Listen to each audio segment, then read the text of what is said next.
I don't mean to minimise the significance, the importance of a range of those things, Councillor.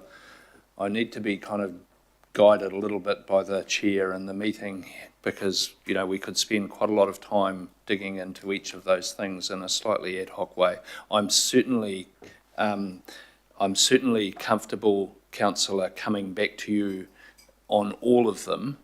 I'm just a bit wary about taking a lot of time today, given some of them are actually a consequence of your decisions, not mine, and they go to existing policy and settings, you know, legislative requirements in terms of rating and so on. So I'll be guided by the chair to the extent to which you want me to go through those now. I think they're questions from the councillor, and I'm happy for you to go back to the councillor. But I want to make just one point on the rates because I think it's important. The Valuer General had made his final decision on the 6th of June, which was a Friday. On the Monday, the 9th of June, a memo went out from the CFO to all councillors, all local boards members, and in that memo was an outline, board by board, of the increases and decreases of rates across the board, across the region, for everyone to see. And my understanding, because I checked yesterday with the finance team, is no one went to them with any concerns. So I'll just leave that there, Councillor, and ask the Chief Executive to respond. Councillor Williamson. Yeah, look, and following on from what I thought was an absolutely stunning presentation from the Future Fund Chair, can I ask maybe Ross or maybe Chief Executive Phil to give some thought to giving us a bit of analysis on one other item? If you read any book about investment 101, they often say, are you better to retire debt than have the risks of the market that could fluctuate in some direction up or down? And if you read Mary Home nearly every weekend, she's saying, if you've got money, try and pay off your mortgage. Don't keep a big debt profile hoping your investments will come through. Now, we've got a massively big debt profile sitting at about 14 billion across a whole number of international currency lines and domestic lines, and the international currency ones have to be paid for because we've got them hedged, so there's some sums of money involved in the hedging as well. That doesn't come free.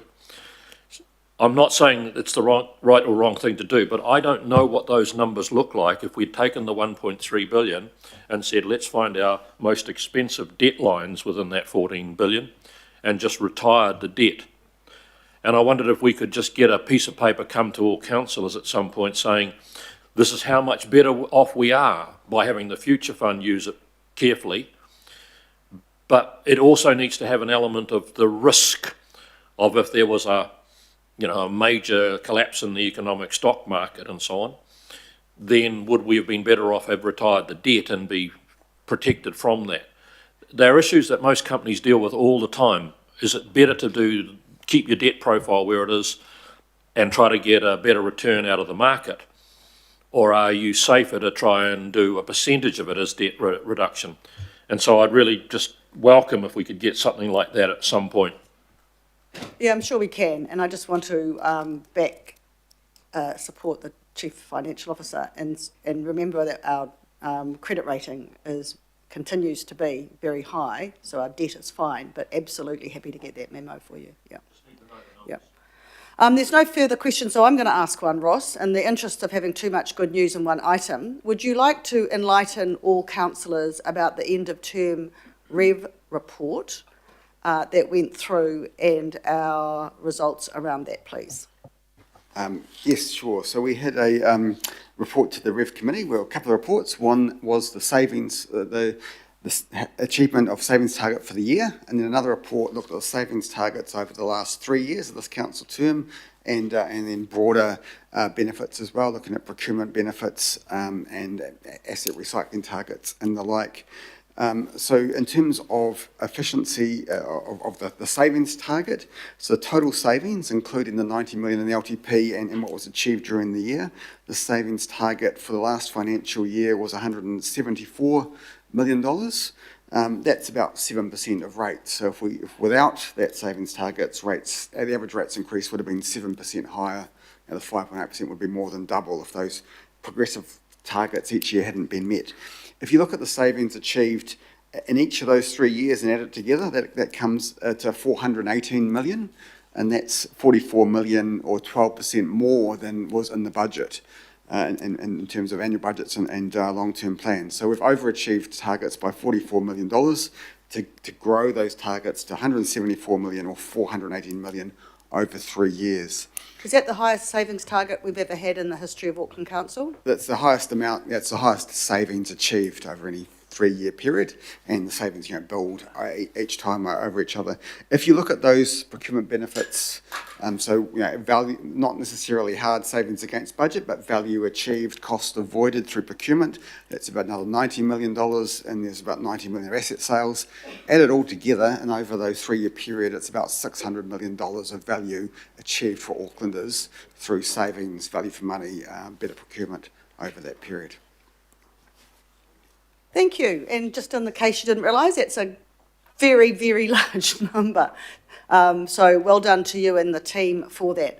At the risk of thinking we got to the end of the questions, I was terribly wrong. So I'll go now to Councillor Leone. I think it's it's great to hear about the savings, and I know for some Aucklanders that would see that. In terms of the interpretation of how that then equates to rates, can I just first of all get an idea, obviously the Deputy Mayor has just highlighted that's the best savings that we've had. Have we had around 500 million savings before as well though? I think a little bit, less than that. We did a similar sort of end-of-term report previous term, and the numbers were smaller than the ones for this term. 447, and that was a combination of savings, value for money, and asset sales was the end of term result for last term. I'm aware of those figures. So 470 million. So, I mean, compared to the 600 apples with apples 600. comparison. Okay. And just in terms of the rates then, because we have saved a lot more money, is that just going, the additional amount, does that go on to the debt? Or because I'm guessing a lot of Aucklanders are wanting to know then how that equates to the rates continuing to go up. So we, the savings targets are baked into our budget. So when we set the rates, we set targets we set a savings target, and we don't put the rates up by as much as we'd have to without those targets in place. The fact that we achieve it means we're meeting budget. To the extent that we overachieve, well, that happens after we set rates, so it's retrospective, and that benefit will flow through to debt, but we do factor in any favourable trends, savings performance is factored into the budgets as we work through our budget projections each year. So all those things are essentially flowing through to rates and to debt. Okay, and just the last one, just coming back to the debt and the revenue that we've got at the moment, because obviously, I think the concern that's been highlighted about some parts of Auckland having the 20% increase, has that happened before as well? Is that something that has regularly happened in the history of the council over the last 15 years to have that amount of increase? So the average rates increase this year is 5.8%, so that is an average. And the nature of averages is there people above and below. Our analysis suggests that you've got 50% of ratepayers above that and 50% below, and that all depends on how their value has moved compared to the last valuation. Bearing in mind that the average residential value has fallen by 9%, so it depends how properties have had it compared to that. So every 3 years is a revaluation, and every 3 years there are some properties that have large increases in value compared to the average, and so every 3 years we have these issues with 20-30% increases for some properties, but other properties have decreases. This time around we've had about 3% of residential properties have an increase above 20%, but we've seen 15% of residential properties have a decrease in rates. So there are winners and losers, it all moves around. But acknowledge that, in the current sort of environment with cost of living pressures, anyone that gets a large increase, they get a rates bill that's high, it's going to be a concern and people will struggle. And there are a range of support options we have available to support that, such as rebates and rates postponement, etc. Thank you. Thank you, Councillor. Councillor Watson. I guess, this is to continue the rates question, and I did mention this briefly to the CEO earlier on the week, but I'm just interested, Ross, in your response. The chair referred to the rating valuation data, which, you know, shows local board areas where they sit in relation to the average. As you said, the residential properties declined by an average of 9%. So obviously, if you did better than that, you know, you expect, you would expect, given the previous occasions where, you know, you'll be paying proportionally more in your rates. I guess what has been missing from my perspective, and I think you mentioned, I think 3% of properties or residential ratepayers experiencing, you know, 20% type of increases. What I'm interested to hear from you is whether, when you see that data, and whether it's possible then to identify local board areas that will be largely affected by that. Obviously won't be everyone, but where, and certainly seems to be the response this time, where we have the rural wards have been hit hard, parts of the North Shore and Hibiscus Coast have been hit hard. To what extent are you able to generalise and to say, yes, there will be a lot of people in those areas who are hit with way higher rate increases than 5.8, which certainly seems to be the feedback we're getting. It's not just some, it seems to be most. So once the values were certified by the Valuer General on the 6th of June this year, we were able to you know, look at the data and release those kind of trends. And so we got that out, as the chair said, to all elected members, you know, on Monday the 9th of June, and that did indicate, you know, board by board, you know, what those averages were, what were the increases and decrease by bands. It identified, you know, at that point that it was generally areas further from the city centre that where values had held up better. That had identified, I think, you know, Rodney might have been flat or 1% increase in terms of value. And there was you know, an average rates increase in the, you know, the Rodney local board area of about 15%. So that doesn't suggest that everyone is getting 20, 30, 40% rates increases. That's an average of 15, and there will be people that go up and down. But there was probably likely to be, you know, a higher proportion of ones that are at the more extremes in those areas. It's not exclusive, it's not everyone, and there are people all across the city where their particular properties have gone up in value, and therefore their rates have as well. Understand it. I guess my point is that, and you will know this better than most, given the response, that there really is an onus on council, and if the opportunity exists, and it clearly does with the rate notices, to inform those areas, A, how the system works so people can understand it, and B, provide some historical context, because if it is, as you say, and that's certainly been the case in my term of council, where there's a bit of swings and roundabouts in that, then there's a public kind of good element, and actually just communicating with people how it works, because it's complicated, how it is likely to affect them if they live in this particular local board area, and finally provide some kind of overview that shows how this works over time, so that there is a balancing out. Otherwise, you know, you have the reaction you have where people are shocked, it comes as a surprise, they have huge big increases, and they attribute that like to an area almost as if they've been targeted, and that doesn't do anyone any good. Yes, so we've tried to do the best we can with the communication and getting that information out there from the 9th of June. And we did media conferences. We've had proactive comms. We've got an online animated video. We had a rates webinar for people in Rodney and Franklin in particular in the last week or so. So we've tried to do what we can. Part of the challenge here is that we had the valuations and the budget process happen in parallel. Those values weren't signed off until the 9th of June.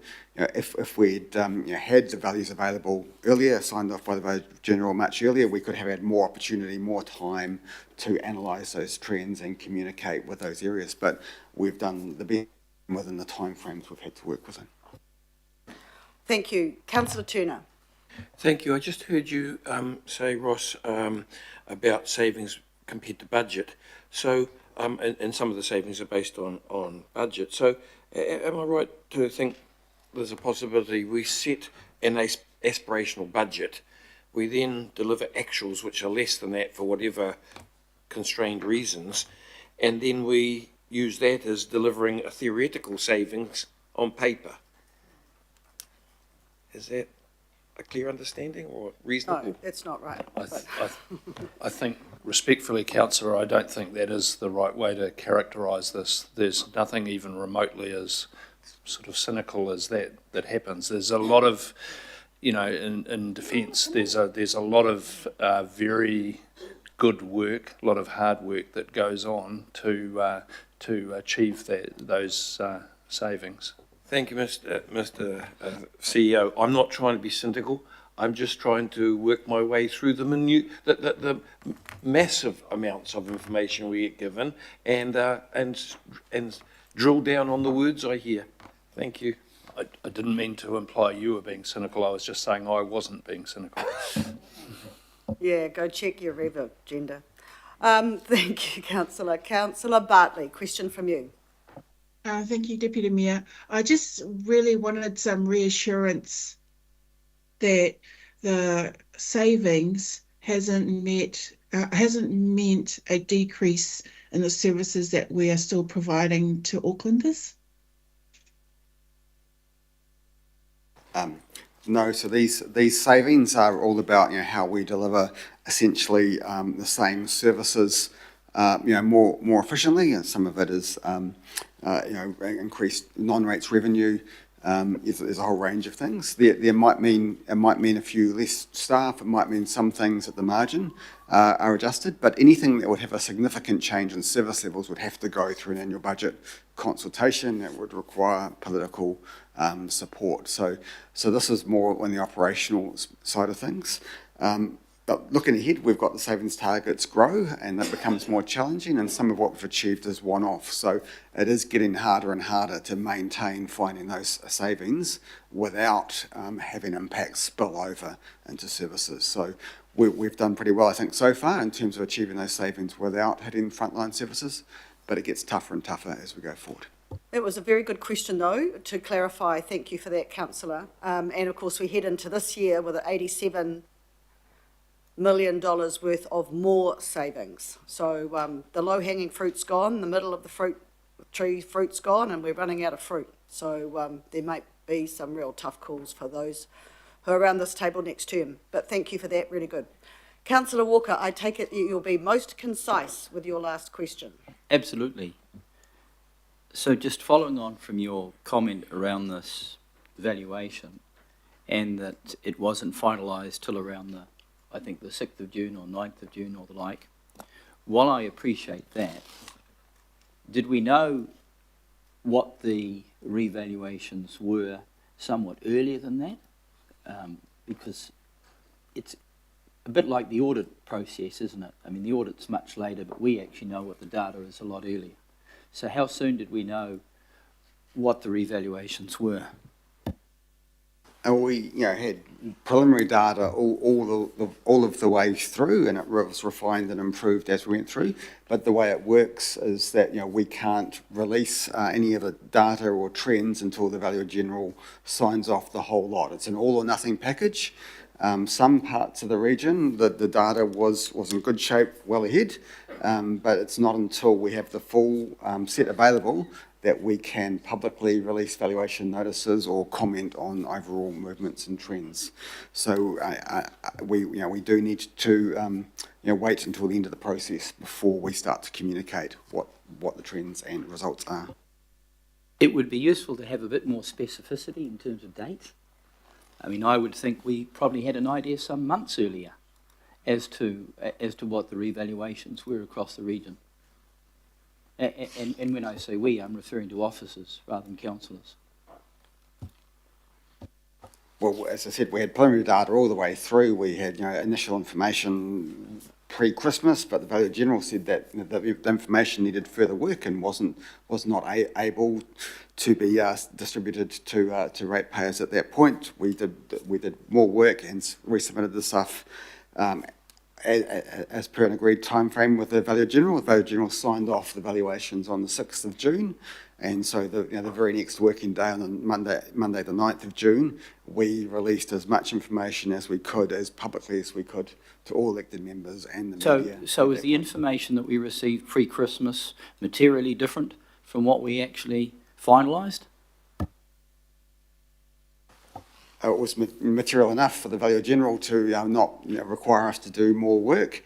But as I said, we can't release information publicly until the Valuer General has certified it. It's sort of an all or nothing I process. understand that.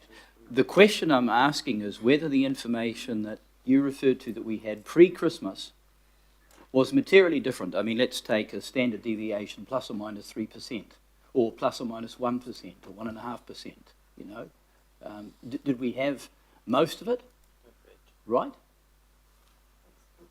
I can't comment on the standard deviations. We didn't look at that data. Our focus all the way through was to get all of the valuation data material prepared up to the standard and to get that certification over the line. We weren't sort of analysing the standard deviations at that point. So, Councillor, I'll just be really clear, right? The person who holds the pen on revals is the Valuer General. He didn't sign off before Christmas. He did not sign off until the 6th of June, period. Right, that's the last of the questions. We will now move to comments. Councillor Filipaina, you're up first. Morena here, mana morena chair, morena koutou katoa. Right, sorry, I have to move. Sorry, I have to move, and Councillor Fletcher, I think, will second. Councillor Fletcher, is that right? Yes, thank you. Thank you, Madam Chair, and thank you for the additions. Thank you. Sorry, Councillor. No, that's right. Firstly, I just wanted to acknowledge the work that has been put in from you, CEO, and from the finance team. However, I do wish to acknowledge a member of the Auckland Urban Development Office. This morning I attended her farewell, and that's Lisa Gooding. Lisa, as a senior communications and engagement advisor, who was at Avondale and who ended up coming to the Manukau ward. And the first email I received from her was around Hayman Park Playground, and we know what has happened there. Both Councillor Foley and I know the work that has been done. And we all know around this area and the table that we sit at that communications is so key in regards to all our projects across Tamaki Makaurau. So that first email was September of 2023, and ever since then, she has kept us informed of all the work at Manukau. So I want to acknowledge Lisa. She's decided to leave after nearly 10 years with obviously initially Eke Pānuku and now with the Auckland Urban Development Office. She's decided to go to Papua New Guinea with her husband. Yeah, with her husband to the banking sector. So I wish her well, and just wanted to acknowledge the work that she has done, and just wanted to do that publicly. So kia ora. Thank you. Thank you for that, Councillor. Appreciate that. Councillor Hills. Thank you, Madam Chair. I guess I just wanted to point out a few things. Like, this felt like a bit of economics 101, and that's fine. But some of this information has been told to us so many times. Some of us make hard decisions around here, and it's difficult, right? But with the 840 odd million in the first year, when we had a hole in our budget of the sale of the airport shares, saving us 30 something million dollars a year, and then the future fund, the next point, getting us, what, 60 or 70 million dollars additional. So $90 million a year additional funds are coming to this council, and we still every time seem to have a debate about it. And it's absolutely fine. I understand the concerns and the relationships there, but $90 million additional each year to this council, and not one person put forward other ways to raise revenue, I just get a bit grumpy. The rates discussion from Councillor Walker, trying to, I guess, put staff in a position, that memo came to all of us, and if you didn't read it and you didn't look at where the percentages laid in your board areas, that Point is of not, order, is this a question? This No, is it's not my a question, speaking This is turn. definitely Councillor. not a There's question. no point of order because we're actually in comments. Councillor Hills, please continue. And then we hear about infrastructure from some, we hear about infrastructure and sort of everyone else's fault from some councillors who've been elected since I was a child. The infrastructure that comes here is because we all have to make decisions to fund it. And I think in the last 6, 7, 8 years, we have tripled our transport infrastructure. We have quadrupled our water care infrastructure. Myself and Councillor Dalton worked with Watercare in November to put out those massive constraint maps, which have been controversial, but you will see along the rail lines, there are no constraints for Watercare around those rail lines. So we've already talked about Watercare coming to committee, and they're definitely going to do that, but the information's there. There's about 120 growth-related projects, about 13 billion Watercare projects that are locked in, $13 billion worth, not $13 billion, $13 billion worth of projects. But there are councillors who vote for a budget and against rates rises, even this year. And I just want to kind of put out a warning to whoever's back, do the work, read the stuff.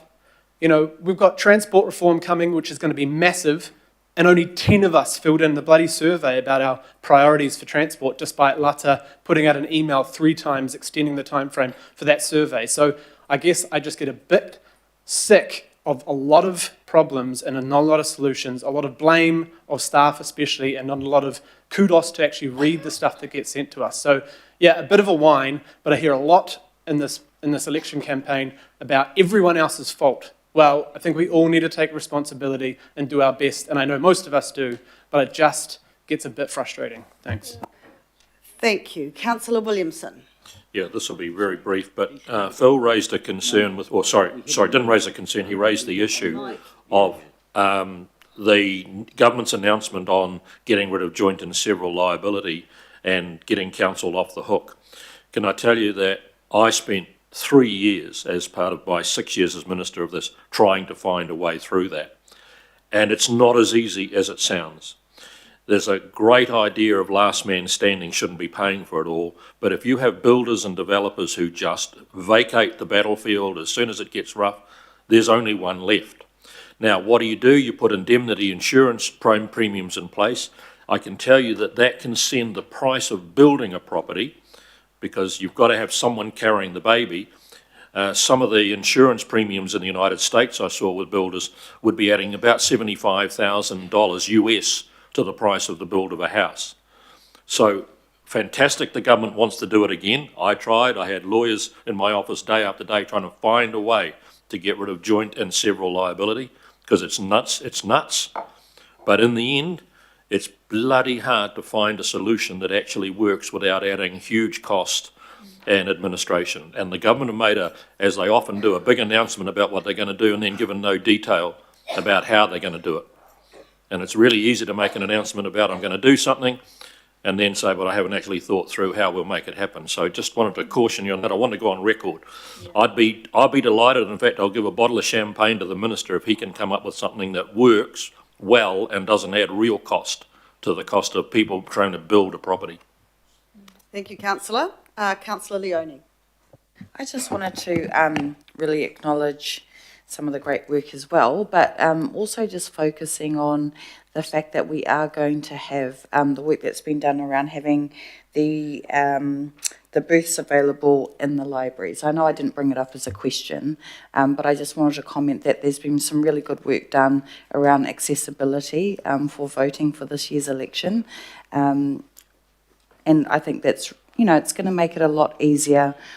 I hear your concerns, Phil, that you raise that, you know, you're doing your best, or the staff have done their best to try and raise the profile on getting the vote out. We know it's 38%, 37%, but the fact that you've worked hard to look outside the square, to come up with other ways to make it more accessible to Aucklanders, and say to them, you can go to your local library, hopefully will make a difference and make it easier for people to vote. So I just wanted to acknowledge that, aside from all the other stuff that's been brought up. Sorry I didn't get to bring it up earlier, I did want to. Kia ora, thank you. Councillor Darby. Yeah, look, it's a great position we're in with the Auckland Future Fund to have the confirmation of the Global Investment Manager with Von Tobel, and I just again want to acknowledge the directors. I have been critical, and I won't repeat myself there, but going forward, I think I won't get any speaking turns here now, but I think the future council is going to have to recognise that that fund contributes to a significant part of your budgeting going forward. And I would suggest you have eyes on it, like brand new eyes. Bring real fresh eyes to that, because it is, it has the foundations for something to be very great for the city. And I take the point of Councillor Mike Lee there, and I think it's important to recognise that there is an expectation that it is growing, that it is not just maintained and accessed, and then you get possibly a government that says, well, we're not funding you this because we can see $1.5 or $1.7 billion sitting in your fund. That is a risk. And I've heard governments say that before in my time here. So I think that is a risk to those that sit around this table in the future. And Councillor Lee is right to point that out. I think there is opportunity for the future council to look at not just 1.31, but 1.5, 1.7, 2 billion, 5 billion for future generations. That's what we should be aiming at. That's what the future council should be looking at. A $5 billion fund and more and more. And then the reliance on, you know, that go-to place of rates is lessened, or fees and charges. You know, you smooth your budget in different ways. But I know that there's a lot of councillors who are hanging on to, you know, the Auckland Airport Company, and I know how well it's grown. It's grown some 500% since it was listed back in, I think, about 2000. In the last 5 years, it's only grown 13%. But I'm going to remind you, and this is not to rub salt in, okay? This is, I'm just saying this to say, don't do this again. We had a 22.4% interest in that company, I think it was, leading up to COVID. I started asking questions when we got those quarterly reports. How did we vote at the meeting? Oh, we didn't go to the meeting. We were holding 22.4%, and we weren't even going to the meeting. And we began going to the meetings. This is the annual general meetings of that publicly listed company. I said, why were we not pushing our 22.4% to appoint our director, a director that represents Auckland on that board? Oh, we only own 22.4%. We're a minority shareholder. The next shareholder owned about 4%. We owned 22.4%. Look, we were not good guardians of that. The truth is, we were not good guardians of it. It did us well. It hasn't exactly had a Kodak moment and been extinguished entirely, thank God. And it is a good shareholding. It is a good infrastructure asset.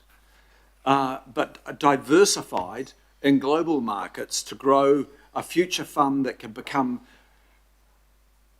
$1.5 billion, $2 billion is the course for this council. Keep your eyes on it, councillors, because it is an extremely valuable asset to contribute to your budgets going forward. Kia ora, thank you for that. Councillor Lee. Yes, Councillor Darby is right, and I think it speaks to a major problem we have with Auckland Council and its financial and strategic performance. Auckland Council is a huge organisation and it deals in huge contracts.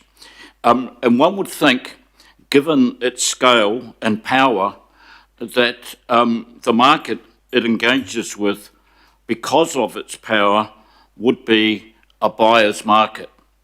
But actually, it's the other way round, unfortunately, and that relates to assumptions, let me put it that way, and also a lack of commercial skill in the areas where we contract, to be frank. I don't say that to be critical, I'm just, this is my conclusion after a lot of reflection and study. So, ironically, because we are dealing with such strong and experienced and, if you like, almost ruthless international corporates, we're at a disadvantage. Our culture is certainly corporate. It's corporate, all right, but it's not really commercial when we engage in the reality of a pretty tough international market. We are not getting value for money. We are paying way over the odds. And the irony of it is, the more money we have, the international market is exactly aware of how much money we have and how much money we raise. The prices actually go up, and that shouldn't happen. That is the real problem with this money floating around in a so-called future fund, which even now is intended, the signal is there that it will be spent down rather than built up, as Councillor Darby and I'm sure Councillor Fletcher hoped. Simon Allen advised us the future fund needs to have way more scale, about 4 times, to be really effective as such. But anyway, leaving that aside, I think we have a fundamental problem in the way we think. It's not just Auckland Council. I recall Councillor Darby's remarks remind me of when I became chair of the ARC back in 2004. There was a Labour-led government at the time, but the officials were deeply neoliberal in their approach, and I recall when the ARC got back the Ports of Auckland shares and the shares that were held by infrastructure, or the funds that were held by Infrastructure Auckland, which I recall the MPs, the Honourable Christine Fletcher and the Honourable Maurice Williamson had a public debate about the disposal of those assets. The government returned those to the Auckland Regional Council. And we came under pressure straight away from officials.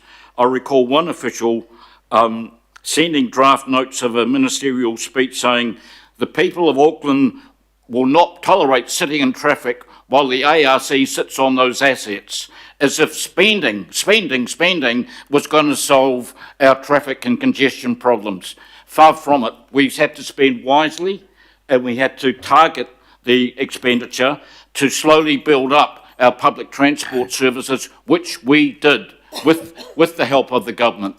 But it's not, but the officialdom and the market wanted us to blow that money as quickly as they could, including selling those assets like the Ports of Auckland. So I just think that we need to take a strategic look at the way we manage our outsource, because our operation is almost completely outsourced, the way we manage that, because I think we can get a lot more value for money and we can do a lot more about building infrastructure that we need with the money we have, because currently, projecting ahead, building the infrastructure we need and even replacing it is totally unaffordable. That must change. Thank you. Thank you, councillor. And at the risk of ending on a high, I just want to thank both the Chief Executive, oh, no, I won't, sorry. Councillor, I'll let you go first. Councillor Watson? Yes, I did have my hand up, Madam Chair. I wasn't going to say anything, but I think there's a few comments made that merit a response. One of the disappointing features for me about sitting around this table is often the lack of awareness of the people who aren't sitting around here but are actually outside. And if you're in one of these parts of Auckland that have been affected by the rates, you'll hear some harrowing stories of people. There are a lot of people now, more so than ever, they're not on councillor wages or senior official wages, they're people on fixed incomes. They have to budget every dollar, and when, you know, rates go up 300, 400, 500, 1,000, 1,500 in some instances, this is a major blow to their budgeting for the year, and it's something that they worry about. So I'm not particularly impressed with people who seem to have very little empathy for people that are really struggling to make ends meet. Parts of Auckland have done relatively well out of the rates, and that we know that's cyclic, and we understand that. That doesn't mean to say that then should result in an almost dismissive attitude to the significant parts of Auckland that are affected by it. Not everyone shares the kind of pom-pom and flag-waving view of the council, and personally I'm always grateful for the investment the council puts, some of the very fine officers that we have out on the ground, but that's not everyone's experience, and that's not a small number of people. This term of council, there's been a litany of issues or occurrences that have got significant parts of our community offside with this council. So I think it's beholden on members around here to be aware of that. We're all meant to be working for the one organisation. We're not all puppets who just maybe put our hands up as part of the kind of rule Britannia. There are issues, and a healthy democracy is one where people do question officers, do question each other's, not people that just follow the leader. And I think, unfortunately, in my humble view, over the last little while, this term in particular, there's been too many instances of that. But I would just finish by saying, Madam Chair, that in terms of the council performance, if we take emotions out of it, there are some pretty stark facts, particularly as they go to our financial position. The current inflation rate's 2.5%. We've had rate increases, the average ones these last 3 years, of 7.75, 6.8 and 5.8. Yes, we know that that's better than some of the other big cities, but those other cities, like Wellington, like Christchurch, didn't sell off nearly $1 billion worth of assets with the airport shares. So that didn't go into the future fund. That was sold to pay down debt. Yet over that same period of time, I think by midway through next year, that debt is going to increase by about 4.5 billion. So members of our public are aware of some of those figures. They can see the trajectory. They know how it's affecting themselves. So we should be mindful of that, and we should be particularly mindful that they don't just deal with Auckland Council. They have any number of other bills coming into the House as well. So I'm certainly not going to apologise for putting the cases of those people, because I know lots of them myself. I have family in that position, as indeed I'm sure a lot of other people do. So I think, Madam Chair, that in respect of the next term of council, then obviously hopefully we get a vibrant collection of people that have different views, because that's good for Auckland, and people shouldn't be attacked or denigrated just because they happen to take a contrary view. I thought that's what democracy is about.